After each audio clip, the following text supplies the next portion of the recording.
میں صرف اور صرف قلب کی بات کرنا چاہوں گا، دل کی بات۔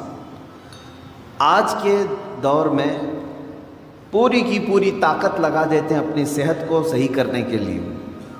اگر آپ کا گھٹنا خراب ہوا تو مجھے یہاں تک خبر ملی کہ ایک گھٹنے کا آپریشن 1.5 لاکھ روپے سے، دل کا آپریشن، سر کا آپریشن، آنکھ کا آپریشن، ہاتھ کا آپریشن، جہاں کہیں تھوڑی خرابی آئی آپ مال خرچ کر کے اس کو صحیح کرانا چاہیں گے۔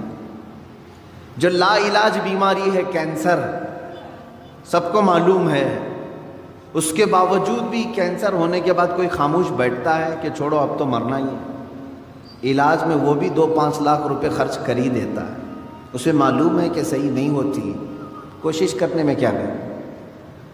کتنی حیرت کی بات ہے کہ یہ بیماریاں جو جسم کو لگی ہیں ان کو صحیح کرنے کے لیے مال بھی خرچ کرتے ہیں، وقت بھی خرچ کرتے ہیں، لیکن جو گناہوں کی بیماری دل میں لگی ہوتی ہے اس کے علاج کے لیے کوئی بندہ کوشش بھی نہیں کرتا۔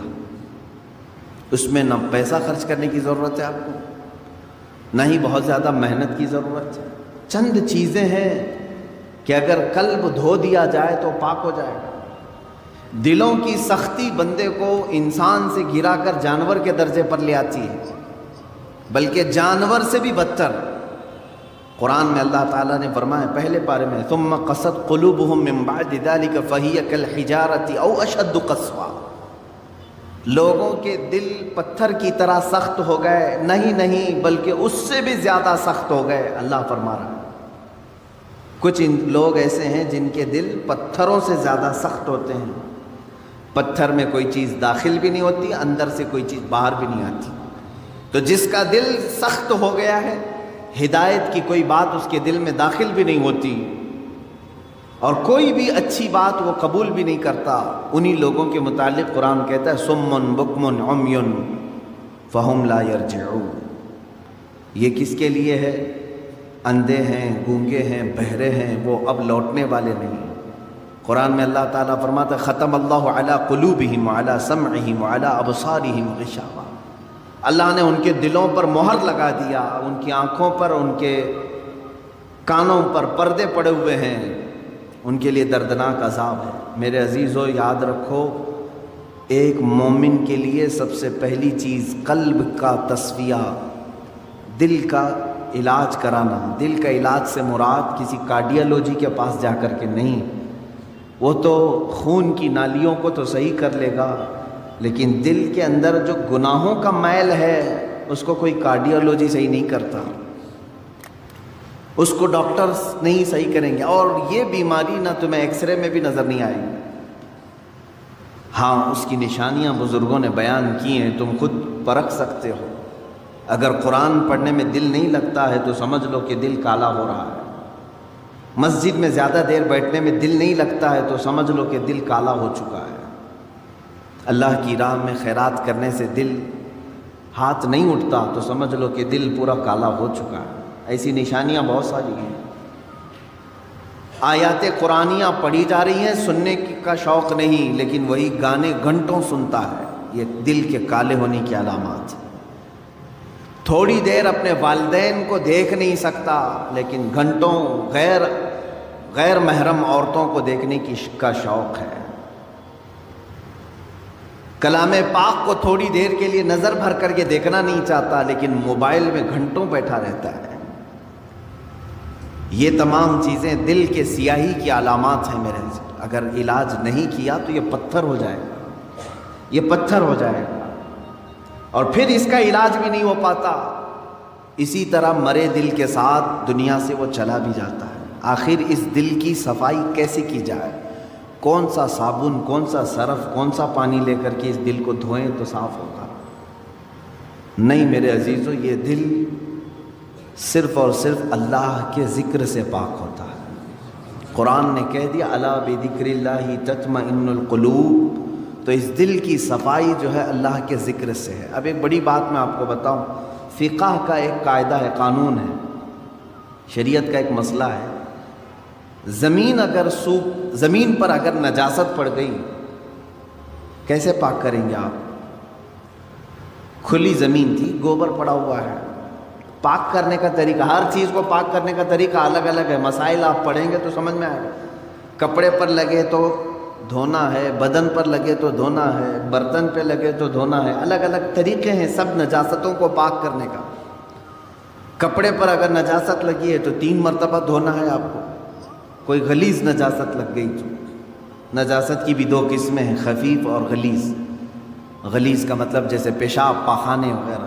خفیف کا مطلب حلال پرندوں کی میٹ وغیرہ. تو یہ نجاست کو دھونے کے الگ الگ طریقے ہیں، لیکن ان میں سے اگر کہیں زمین پر نجاست لگی تو اسے کیسے دھوئیں گے آپ؟ کھلی زمین، میدان ہے باہر اور نجاست گر گئی ہے، اس کے پاک کرنے کے 2 طریقے بزرگوں نے لکھے ہیں، فقہاء کرام نے لکھے ہیں. پہلا طریقہ یہ ہے کہ بارش اتنی آ جائے کہ نجاست بہہ جائے. بارش اتنی آ جائے، توجہ ہے نا، زمین کے پاک ہونے کے 2 طریقے ہیں. بارش اتنی آ جائے کہ نجاست وہ بہہ کے چلی جائے. دوسرا طریقہ ہے یا تو دھوپ اتنی زیادہ پڑ جائے کہ وہ نجاست سوکھ کر کے ختم ہو جائے، وہ زمین پاک ہو گئی. یا تو بارش سے زمین پاک ہوگی یا تو دھوپ سے زمین پاک ہوگی. یہ 2 قاعدے ہیں شریعت کے. نجاست یا تو بہہ کے چلی جائے یا سوکھ کر کے چلی جائے. سوکھ کر کے جب ختم ہو گئی تو وہ زمین پاک ہو گئی. اب آئیے میں یہ بات کیوں بتا رہا ہوں. مشہور صوفیہ اکرام نے فرمایا، اے بندے، اسی طرح تیرے دل کی جو زمین ہے اس پہ اگر گناہوں کی نجاست لگ جائے تو اسے بھی دھونے کے 2 طریقے ہیں، اسے پاک کرنے کے 2 طریقے ہیں. جس طرح زمین بارش کے برسنے سے پاک ہو جاتی ہے، اسی طرح تیرے دل کی زمین اللہ کے ذکر سے پاک ہوگی. اللہ کا ذکر برسات ہے، یہ بارش ہے. قرآن کی تلاوت بارش ہے. جیسے ہی بندہ ذکر کرنے لگتا ہے اس کے قلب پر اللہ کی انوار برسنا شروع ہو جاتے ہیں، وہ نجاست بہہ کے چلی جائے گی. دوسری، وہ آج کے زمانے میں مشکل ہے. اگر دل کی زمین نجاست سے ملوث ہو گئی ہے، ناپاک ہو گئی ہے، ایک طریقہ میں نے زمین کا بتایا بارش کا، دوسرا طریقہ ہے دھوپ کا. دل کی نجاست کو دھونے کے لیے ایک ذکر الہی کی برسات، یا تو پھر شیخ کامل کی نگاہوں کی گرمی سے. شیخ کامل کے نگاہوں کی گرمی سے نجاست پاک ہو سکتی. یہ 2 طریقے. شیخ کامل کا حصول معمولی بات نہیں ہے، اس میں برسا برس لوگ تلاش میں لگانا چاہیے. لیکن یہاں تو آج حال یہ ہے کہ کہیں سے کوئی بھٹک کے پیر میرے گھر آ جائے، میں اس کا دامن پکڑ لوں گا. در حقیقت جسے اپنے بیماریوں کو صحیح کرنے کی طلب ہے وہ سچے پیر کی تلاش میں گھومتا پھرتا رہے گا. یہ نہیں کہ بازار میں بیٹھ کر کے انتظار کرے گا. اسے تو ڈھونڈتے رہنا چاہیے کنٹینیو کہ کہیں مجھے شیخ کامل ملے جو میرے دل کے مرض کا علاج کرے، جس کے پاس بیٹھوں تو مجھے گناہوں سے نفرت پیدا ہو جائے اور میرے دل کے اندر گناہوں کی جو نجاست ہے اس کی نگاہوں کی گرمی سے دھل جائے. اور یہ 2 چیزیں ہوتی رہی ہیں. آپ کو میں یہ دونوں چیزیں اگر سناؤں، بابا فرید الدین گنج شکر رحمۃ اللہ تعالیٰ علیہ، یہ خود جو ہے اپنے، ظاہر سی بات ہے قلب میں ان کے نجاست کی بات تو میں نہیں کروں گا، لیکن انہوں نے 12 سال کنٹینیو ایک جنگل میں کھڑے ہو کر کے ذکر کیا. ان کے جسم پر بیلیں لپٹ گئی تھی، وہ درختوں میں چھپ گئے تھے، لوگ پہچانتے بھی نہیں تھے. 12 سال تک وہاں رہ گئے اور ذکر الہی میں مشغول تھے.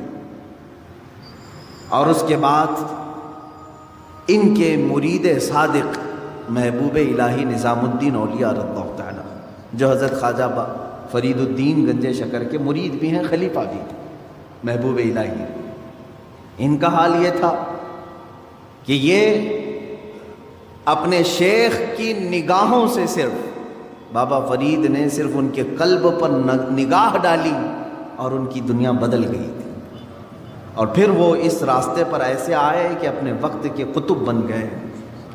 تو یہ ہوتا ہے شیخ کے نگاہ کی گرمی یا تو دلوں کو بہت پاک کر دے اور بہت اعلیٰ بنا دے، یا تو پھر ذکر الہی کی کثرت کہ بندے کے دل کو پاک و صاف کرے۔ یہ دو ہی چیزیں ہیں میرے عزیزو، یہ دو کو چھوڑو گے تو پھر یہ زمین اتنی نجس ہو جائے گی، اتنی نجس، یوں سمجھ لو کہ کوئی ایک زمین، جیسے ہمارے ہبلی کے باہر بھی کہیں ڈمپنگ گراؤنڈ تو ہوگا جہاں سارے لوگ کچرا پھینکتے ہیں، اس کے پاس سے گزرو گے تو ناک پکڑ کر کے جانا پڑے گا۔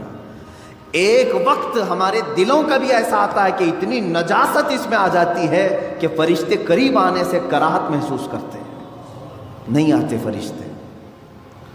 دلوں کی گندگی اور غلاظت اتنی بھی بڑھ سکتی ہے، کیوں؟ ہم نے کبھی دھویا ہی نہیں اس کو، گناہ پر گناہ، گناہ پر گناہ، گناہ پر گناہ ہوتے رہے لیکن دھویا کبھی نہیں، کیا ہوگا اس کا حال؟